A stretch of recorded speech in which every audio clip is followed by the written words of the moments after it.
ఓం శాంతి 2/2/2024 సాకార ఈశ్వరీయ మధుర మహావాక్యాలు.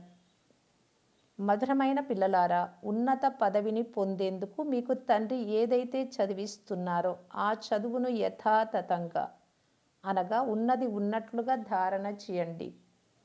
సదా శ్రీమతమును అనుసరిస్తూ ఉండండి. ప్రశ్న: ఎప్పుడూ దుఃఖము కలగకుండా ఉండేందుకు ఏ విషయంపై బాగా చింతన చేయాలి? జవాబు: ప్రతి ఆత్మ ఏ పాత్రను అభినయిస్తూ ఉందో అది డ్రామాలో ఖచ్చితంగా నిశ్చితమై ఉంది. ఇది అనాది అవినాశి నాటకం. ఈ విషయం గురించి ఆలోచించినట్లయితే ఎప్పుడూ దుఃఖితులుగా అవ్వరు. డ్రామా ఆది మధ్య అంత్యములను రియలైజ్ చెయ్యరో వారికి దుఃఖము కలుగుతుంది. పిల్లలైన మీరు ఈ నాటకమును ఉన్నది ఉన్నట్లుగా సాక్షిగా చూడాలి. ఇందులో విలపించే అంటే ఏడ్చే, అలిగే విషయం ఏదీ లేదు. ఓం శాంతి. ఆత్మ చాలా సూక్ష్మమైనది అని ఆత్మిక తండ్రి కూర్చొని ఆత్మిక పిల్లలకు అర్థం చేయిస్తూ ఉన్నారు. ఆత్మ అత్యంత సూక్ష్మమైనది. ఆత్మతో పోల్చినప్పుడు శరీరం ఎంతో పెద్దదిగా కనిపిస్తుంది. చిన్నదైన ఆత్మ శరీరం నుండి వేరైపోతే శరీరం ఇక దేనిని చూడలేదు. ఆత్మను గురించి ఆలోచించవలసి ఉంటుంది. ఇంత చిన్నదైన బిందువు ఏ ఏ పనులను చేస్తుంది? మ్యాగ్నిఫైయింగ్ గ్లాస్ అంటే భూతద్దాల ద్వారా అత్యంత చిన్నవైన వజ్రాలను చూస్తారు.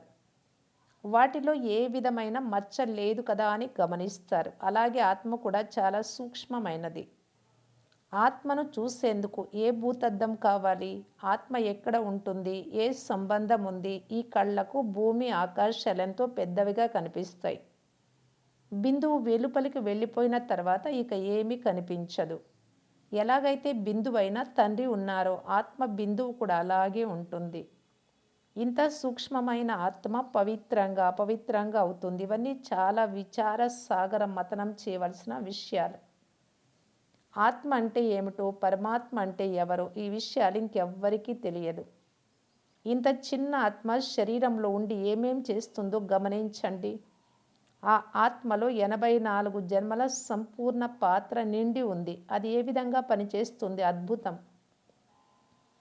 ఇంత చిన్న బిందువులో 84 జన్మల పాత్ర నిశ్చితమై ఉంది. ఒక శరీరాన్ని వదిలి మరొక శరీరాన్ని తీసుకుంటుంది. నెహ్రూ మరణించాడు, క్రీస్తు మరణించాడు అంటే ఆత్మ వెళ్ళిపోయింది కనుక శరీరం మరణించింది. శరీరం ఎంత పెద్దది, ఆత్మ ఎంత చిన్నది. సృష్టి చక్రం ప్రతి 5000 సంవత్సరముల తర్వాత పునరావృతం అవుతుంది అని కూడా బాబా చాలాసార్లు అర్థం చేయించారు. ఫలానా వారు మరణించారు, ఇది క్రొత్త విషయం ఏమీ కాదు. అతని ఆత్మ ఈ శరీరాన్ని వదిలి మరొక శరీరాన్ని తీసుకుంది. 5000 సంవత్సరాల క్రితం కూడా ఈ నామ రూపాలను ఇదే సమయంలోనే వదిలింది. తాను ఒక శరీరాన్ని వదిలి మరొక శరీరంలో ప్రవేశిస్తాను అని ఆత్మకు తెలుసు. ఇప్పుడు మీరు శివ జయంతిని జరుపుకుంటారు. 5000 సంవత్సరాల క్రితం కూడా శివ జయంతిని జరుపుకున్నామని చూపిస్తారు. ప్రతి 5000 సంవత్సరాల తర్వాత శివ జయంతి ఏదైతే వజ్రతుల్యమైనదో దానిని ఆచరిస్తూనే వచ్చారు. ఇవి యథార్థమైన విషయాలు. విచార సాగర మతనం చేయవలసి ఉంటుంది. అప్పుడే ఇతరులకు అర్థం చేయించగలరు. ఈ పండుగలు జరుగుతాయి. ఇదేమి క్రొత్త విషయం కాదు. చరిత్ర పునరావృతం అవుతుంది అని మీరు అంటారు. ప్రతి పాత్రధారి 5000 సంవత్సరాల తర్వాత మళ్ళీ అదే శరీరాన్ని తీసుకుంటుంది. ఒక నామ రూప దేశ కాలములను వదిలి మరొక దానిని తీసుకుంటుంది. మనుషులు అద్భుతము అని ఆశ్చర్యపోయే విధంగా విచార సాగర మతనం చేసి వ్రాయాలి. ఇంతకుముందు ఎప్పుడైనా కలిశారా అని పిల్లలతో బాబా అడుగుతారు కదా. ఇంత చిన్నదైన ఆత్మనే ప్రశ్నించడం జరుగుతుంది. మీరు ఈ నామ రూపాలతో ఇంతకుముందు ఎప్పుడు కలిశారు? ఆత్మ వింటుంది, అవును బాబా, మేము మీతో కల్పక్రితం కలిశామని చాలామంది అంటారు. మొత్తం డ్రామా గురించిన సంపూర్ణ జ్ఞానం బుద్ధిలో ఉంది. వారు హద్దు నాటకంలోని పాత్రధారులు. ఇది అనంతమైన నాటకం. ఈ నాటకం చాలా ఖచ్చితమైనది. ఇందులో కొద్దిగా కూడా వ్యత్యాసం ఉండదు. ఆ సినిమాలు హద్దు లేనివి, హద్దులో ఉండేటివి. యంత్రం ఆధారంగా నడుస్తాయి. అందులో 2, 4 రీళ్లు ఉంటాయి. అవి తిరుగుతూ ఉంటాయి. కానీ ఇది అనాది అవినాశి, ఒకే అనంతమైన డ్రామా. ఇందులో ఎంత చిన్న ఆత్మ ఒక పాత్రను అభినయించి మళ్ళీ మరొక పాత్రను అభినయిస్తుంది. 84 జన్మల ఎంత పెద్ద ఫిల్మ్ రీల్. ఇది ప్రాకృతికము. ఎవరి బుద్ధిలోనైనా కూర్చుంటుందా? ఇది రికార్డు వంటిది. చాలా అద్భుతం. 84 లక్షలైతే ఉండవు. 84 జన్మల చక్రమే. దీని పరిచయాన్ని ఎలా ఇవ్వాలి? పత్రికల వారికి తెలియజేసినట్లయితే వారు పత్రికలలో ముద్రిస్తారు. వార్తాపత్రికలు, మాసపత్రికలు ఇలాంటివి ఉంటాయి కదా, అందులో వాటిలో కూడా పదే పదే వేయవచ్చు. మనం ఈ సంగమ సమయంలోని ఈ విషయాలని మాట్లాడతాం. సత్యుగంలో ఈ విషయాలు ఉండవు. కలియుగంలో కూడా ఉండవు. జంతువులు మొదలైనవి ఏవైతే ఉన్నాయో వాటన్నింటినీ మళ్ళీ 5000 సంవత్సరాల తర్వాత చూస్తామని చెప్తారు. తేడా ఏమీ ఉండదు. డ్రామాలో అంతా నిశ్చితమై ఉంది. సత్యుగంలో జంతువులు మొదలైనవి కూడా చాలా సుందరంగా ఉంటాయి. ఈ ప్రపంచమంతటి చరిత్ర, భూగోళాలు పునరావృతం అవుతాయి. నాటకం షూటింగ్ జరిగినట్లు అవుతుంది. దోమ ఎగిరింది అంటే అది కూడా షూటింగ్ చేయబడుతుంది. మళ్ళీ అదే పునరావృతం అవుతుంది. ఇప్పుడు మనం ఈ చిన్న చిన్న విషయాలను గురించి ఆలోచించము.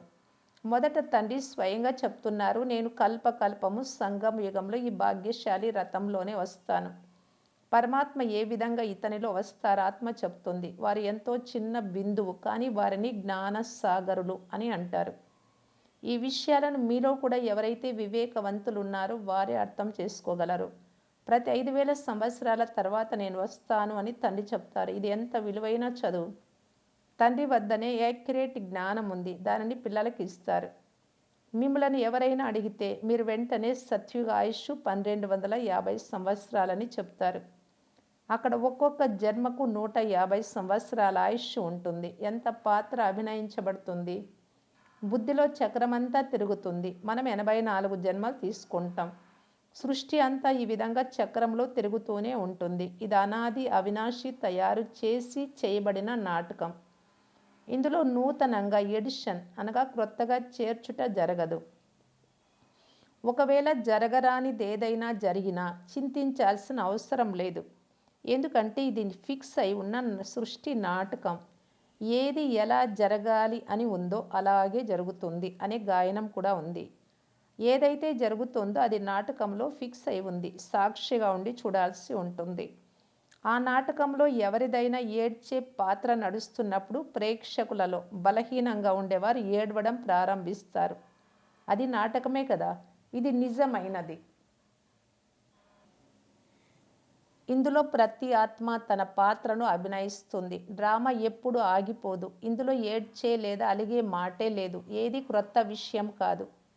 ఎవరైతే నాటకం ఆది మధ్య అంత్యములను గురించి తెలుసుకోలేదో వారే దుఃఖపడతారు. ఇది కూడా మీకు తెలుసు. ఈ సమయంలో మీరు ఈ జ్ఞానంతో ఏ పదవి పొందుతారో చక్రం తిరిగి మళ్ళీ అదే పదవిని పొందుతారు ఈ సృష్టి చక్రంలో. ఇవి చాలా ఆశ్చర్యకరమైన, అద్భుతమైన, విచార సాగరం మతనం చేయాల్సిన విషయాలు. ఏ మనుషులకు ఈ విషయాలు తెలియవు. ఋషులు, మునులు కూడా రచయిత రచనల గురించి తెలియదు అని అనేవారు. రచయిత ఇంత చిన్న బిందువు అని వారికి ఏం తెలుసు? వారే నూతన సృష్టి రచయిత. వారు పిల్లలైన మిమ్ములను చదివిస్తారు. వారు జ్ఞానసాగరులు.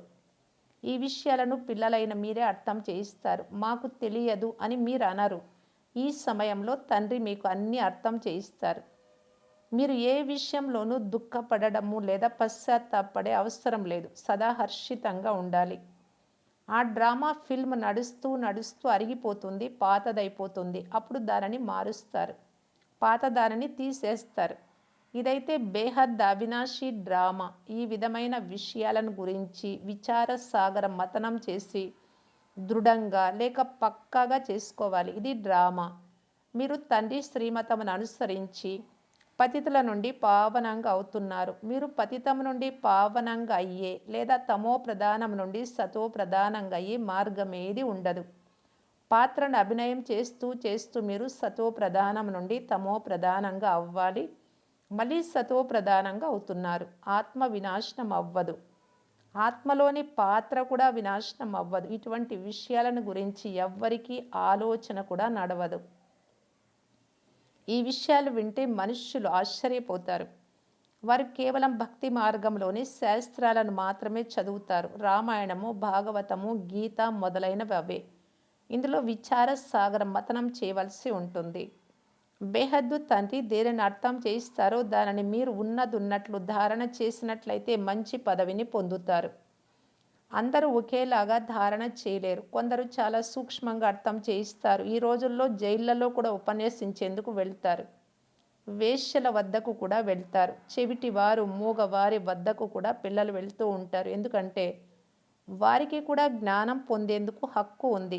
సైగలతో అర్థం చేసుకుంటారు. అర్థం చేసుకునే ఆత్మ అయితే లోపల ఉంది కదా. చిత్రాన్ని ఎదురుగా ఉంచినట్లయితే చదువుకోగలరు కదా. ఆత్మలో బుద్ధి ఉంటుంది. భలే గ్రుడ్డివారు, కుంటివారు, వికలాంగులైనా ఏదో ఒక రకంగా అర్థం చేసుకుంటారు. గ్రుడ్డి వారికి చెవులైతే ఉంటాయి కదా. మీ మెట్ల చిత్రం చాలా బాగుంది. ఈ జ్ఞానాన్ని ఎవరికైనా అర్థం చేయించి స్వర్గంలోకి వెళ్లేందుకు యోగ్యంగా చేయవచ్చు. ఆత్మ తండ్రితో వారసత్వాన్ని తీసుకోగలదు. స్వర్గంలోకి వెళ్ళగలదు. భలే శారీరక అవయవాలు లోపభూయిష్టంగా ఉండవచ్చు. అక్కడైతే గ్రుడ్డివారు, కుంటివారు, వికలాంగులు మొదలైన వారు స్వర్గంలో ఉండనే ఉండరు. అక్కడ ఆత్మ మరియు శరీరము రెండు కంచనంగా ఉంటాయి. ప్రకృతి కూడా బంగారులా ఉంటుంది. క్రొత్త వస్తువు తప్పకుండా సతో ప్రధానంగా ఉంటుంది. ఇది కూడా డ్రామాలో తయారు చేయబడి ఉంది. ఒక సెకండ్ మరొక సెకండ్తో కలవదు. ఎంతో కొంతైన వ్యత్యాసం ఉంటుంది. ఈ విధమైన డ్రామాను ఉన్నదున్నట్లు సాక్షిగా ఉండి చూడాలి. ఈ జ్ఞానం మీకు ఇప్పుడే లభిస్తుంది. తర్వాత ఎప్పుడూ లభించదు. ఇంతకుముందు ఈ జ్ఞానం లేదు. ఇది అనాది అవినాశిగా తయారు చేయబడిన డ్రామా అని చెప్పబడుతుంది. దీనిని బాగా అర్థం చేసుకొని ధారణ చేసి ఇతరులకు అర్థం చేయించాలి. బ్రాహ్మణులైన మీకు మాత్రమే జ్ఞానం తెలుసు. ఈ శక్తివంతమైన బలమునిచ్చు ఔషధం మీకు లభిస్తుంది. చాలా మంచి వస్తువులను మహిమ చేస్తారు. నూతన ప్రపంచం ఎలా స్థాపన అవుతుందో, మళ్ళీ ఈ రాజ్యం ఎలా వస్తుందో మీలో కూడా నంబర్ వారుగా అర్థం చేసుకున్నారు. అర్థం చేసుకున్నవారు ఇతరులకు కూడా అర్థం చేయించగలరు. చాలా సంతోషంగా కూడా ఉంటారు. కొందరికి ఏమాత్రం సంతోషం ఉండదు. ప్రతి ఒక్కరికి ఎవరి పాత్ర వారికి ఉంది. ఎవరి బుద్ధిలో కూర్చుంటుందో విచార సాగర మథనం చేస్తారు. వారు ఇతరులకు కూడా అర్థం చేయించగలరు. ఇది మీ చదువు. దీని ద్వారా మీరు ఇలా తయారవుతారు. మీరు ఎవరికైనా మీరు ఆత్మలు అని అర్థం చేయించవచ్చు. ఆత్మయే పరమాత్మను స్మృతి చేస్తుంది. ఆత్మలందరూ సోదరులు. గాడ్ ఈజ్ వన్ అని కూడా అంటారు. మిగిలిన మనుషులందరిలోనూ ఆత్మ ఉంది. ఆత్మలందరి పారలౌకిక తండ్రి ఒక్కరే. ఎవరైతే పక్కా నిశ్చయ బుద్ధి కలవారో వారిని ఎవ్వరూ భ్రమింప చేయలేరు, అనగా జ్ఞానం నుండి దూరం చేయలేరు. కచ్చాగా అనగా పరిపక్వంగా లేనివారు అలాంటి వారిని త్వరగా తిప్పేస్తారు, అంటే మార్చేస్తారు. సర్వవ్యాపి జ్ఞానంపై ఎంతగా డిబేట్ చేస్తారు, వాదిస్తారు. వారు కూడా తమ జ్ఞానంపై పక్కాగా ఉంటారు. వారు ఈ జ్ఞానానికి చెందిన వారు కాకపోవచ్చు. వారిని దేవతా ధర్మం వారు అని ఎలా చెప్పగలరు? ఆది సనాతన దేవి దేవతా ధర్మం ప్రాయలోపమైపోయింది. మన ఆది సనాతన దేవి దేవతా ధర్మమే పవిత్ర ప్రవృత్తి మార్గంగా ఉండేది అని పిల్లలైనా మీకు తెలుసు. ఇప్పుడు అపవిత్రమైపోయింది. ఎవరైతే మొదట పూజ్యులుగా ఉండేవారో వారే పూజారులుగా అయిపోయారు. చాలా పాయింట్లు కంఠస్థమై ఉంటే అలాంటి వారు ఇతరులకు తెలియజేస్తూ ఉంటారు. ఈ సృష్టి చక్రం ఎలా తిరుగుతుందో మీకు తండ్రి అర్థం చేయిస్తారు. మీరు ఇతరులకు అర్థం చేయించండి. మీకు తప్ప ఇంకెవ్వరికి ఈ విషయాలు తెలియదు. మీలో కూడా నంబర్ వారుగా ఉన్నారు. బాబా కూడా గడియ గడియ పాయింట్లను రిపీట్ చేయవలసి ఉంటుంది. ఎందుకంటే క్రొత్త వారు వస్తూ ఉంటారు కదా. ప్రారంభంలో ఎలా స్థాపన జరిగింది అని మిమ్మల్ని అడుగుతారు. మీరు కూడా రిపీట్ చేయాల్సి ఉంటుంది. మీరు చాలా బిజీ అయిపోతారు. చిత్రాలపై కూడా మీరు అర్థం చేయించగలరు. కానీ జ్ఞానధారణ అందరికీ ఒకే విధంగా జరగదు. ఇందులో జ్ఞానం కావాలి, స్మృతి కావాలి, ధారణ చాలా బాగుండాలి. సతో ప్రధానంగా అయ్యేందుకు తండ్రిని తప్పకుండా స్మృతి చేయాలి. చాలామంది పిల్లలు తమ వ్యాపారాలలో చిక్కుకొని ఉంటారు. ఏ పురుషార్థము చెయ్యరు. ఇది కూడా డ్రామాలో రచింపబడి ఉంది. కల్పకృతం ఎవరెంత పురుషార్థం చేశారో అంతే చేస్తారు. అంతిమంలో పూర్తిగా సోదరులు సోదరులై ఉండాలి. ఆత్మ శరీరం లేకుండా వచ్చింది, శరీరం లేకుండానే వెళ్ళాలి. చివరిలో ఎవ్వరూ గుర్తు రాని విధంగా ఉండాలి. ఇప్పుడు ఎవ్వరూ తిరిగి వెళ్ళలేరు. ఎంతవరకు వినాశనం అవ్వదు అంతవరకు స్వర్గంలోకి ఎలా వెళ్ళగలరు? తప్పకుండా సూక్ష్మ వతనానికైనా వెళ్తారు, లేక ఇక్కడే మరో జన్మ తీసుకుంటారు. ఏ లోపం మిగిలి ఉందో దాని కొరకు పురుషార్థం చేస్తారు. అది కూడా వారు పెద్దవారైనప్పుడే కదా అర్థం చేసుకోగలరు. ఇదంతా డ్రామాలో రచింపబడి ఉంది. మీకు ఏక్రస్ అవస్థ చివరిలో తయారవుతుంది. అంతేకాని వ్రాసుకొనుట ద్వారా అంతా గుర్తు ఉంటుంది అని కాదు. మరి గ్రంథాలయాలలో ఎన్ని పుస్తకాలు ఉంటాయి? వైద్యులు, వకీళ్ళు మొదలైన వారు చాలా పుస్తకాలు ఉంచుకుంటారు, అధ్యయనం చేస్తూ ఉంటారు.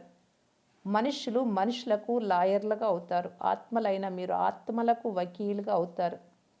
ఆత్మలు ఆత్మలను చదివిస్తారు. అది శారీరక చదువు. ఇది ఆత్మిక చదువు. ఈ ఆత్మిక చదువు ద్వారా మళ్ళీ మీరు 21 జన్మలు ఎప్పుడూ పొరపాట్లు చెయ్యరు. మాయా రాజ్యంలో చాలా పొరపాట్లు జరుగుతూ ఉంటాయి. ఈ కారణంగా చాలా సహనం చేయవలసి పడుతుంది. ఎవరు పూర్తిగా చదువుకోరో, కర్మాతీత అవస్థను పొందుకోరో వారు చాలా సహనం చేయవలసి ఉంటుంది. పదవి కూడా తక్కువైపోతుంది. విచార సాగర్ మతనం చేసి ఇతరులకు కూడా వినిపిస్తూ ఉంటే మీలో చింతన జరుగుతుంది. కల్పక్రితం కూడా ఈ విధంగానే తండ్రి వచ్చారు, వారి శివ జయంతి జరపబడుతుంది అని పిల్లలకు తెలుసు. యుద్ధము మొదలైన వాటి మాటే లేదు. అవన్నీ శాస్త్రాలలోని విషయాలు. ఇది చదువు. సంపాదనలో ఖుషి ఉంటుంది. ఎవరికి లక్షల సంపాదన జరుగుతుందో వారికి చాలా ఖుషి కలుగుతుంది. కొందరు లక్షాధికారులుగా ఉంటే కొందరు ఏమీ లేని వారు కూడా ఉంటారు. అనగా తక్కువ ధనం కలిగిన వారు కూడా ఉంటారు. ఎవరి వద్ద ఎన్ని జ్ఞాన రత్నాలు ఉంటాయో వారికి అంత ఖుషి కూడా ఉంటుంది. అచ్చా, మధురాతి మధురమైన అపురూపమైన పిల్లలకు మాతాపిత బాప్ దాదాల ప్రియ స్మృతులు మరియు గుడ్ మార్నింగ్. ఆత్మిక పిల్లలకు ఆత్మిక తండ్రి నమస్తే. ధారణ కొరకు ముఖ్య సారం. ఫస్ట్ పాయింట్, విచార సాగరం మతనం చేసి స్వయాన్ని జ్ఞాన రత్నాలతో నింపుకోవాలి.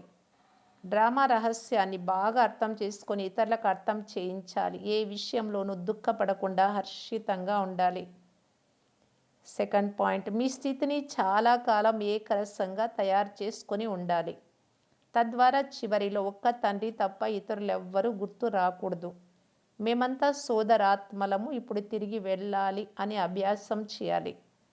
వరదానము, సోమరితనము లేక నిర్లక్ష్యము అనే అలలకు వీడ్కోలునిచ్చి సదా ఉమంగ్ ఉత్సాహంలో ఉండే తెలివి గల ఆత్మాభవ. చాలామంది పిల్లలు ఇతరులను చూసి స్వయం సోమరులుగా అవుతారు. ఇదైతే జరుగుతూనే ఉంటుంది, నడుస్తూనే ఉంటుంది, అందరూ మారలేదు ఇలా అనుకుంటూ ఉంటారు. ఎవరైనా ఒకరు మోసపోతే అది చూసి ఇతరులు నిర్లక్ష్యంగా సోమరిగా అయి స్వయం కూడా మోసపోవడం ఇదేమైనా తెలివైన పనా? ఇలా నిర్లక్ష్యంగా సోమరిగా ఉండేవారి పశ్చాత్తాప గడియలు ఎంతో కఠినంగా ఉంటాయి అని బాప్ దాదాకు దయ కలుగుతుంది. అందువలన తెలివి గల వారిగా ఈ సోమరితనము అనే అలకు, ఇతరులను చూసే అలకు మనస్సు ద్వారా వీడ్కోలునివ్వండి. ఇతరులను చూడకండి, తండ్రిని చూడండి. స్లోగన్, వారస్ క్వాలిటీని తయారు చేయండి, అప్పుడు ప్రత్యక్షత ఢంకా మ్రోగుతుంది. అవ్యక్త ఇషారా, మధురతా గుణాన్ని ధారణ చేసి మధుసూదనుడి యొక్క పేరును ప్రఖ్యాతి చేయటానికి బాప్దాదా తెలియజేస్తూ ఉన్నారు. ఎవరు ఆత్మీయత అనే రంగులో రంగరించబడి ఉంటారో వారిలో మధురతా గుణం స్వతహాగా వస్తుంది. ఎవరైతే తనవి మరియు ఇతరుల యొక్క గడిచిన విషయాలను చూడరో వారు సరళ చిత్తులుగా ఉంటారు. సరళ చిత్ ఆత్మలలో మధురతా గుణము న్యాచురల్గా ఉంటుంది. వీరి నయనాలలో, మాటలలో మధురత ప్రత్యక్ష రూపంలో కనబడుతుంది. ఓం శాంతి.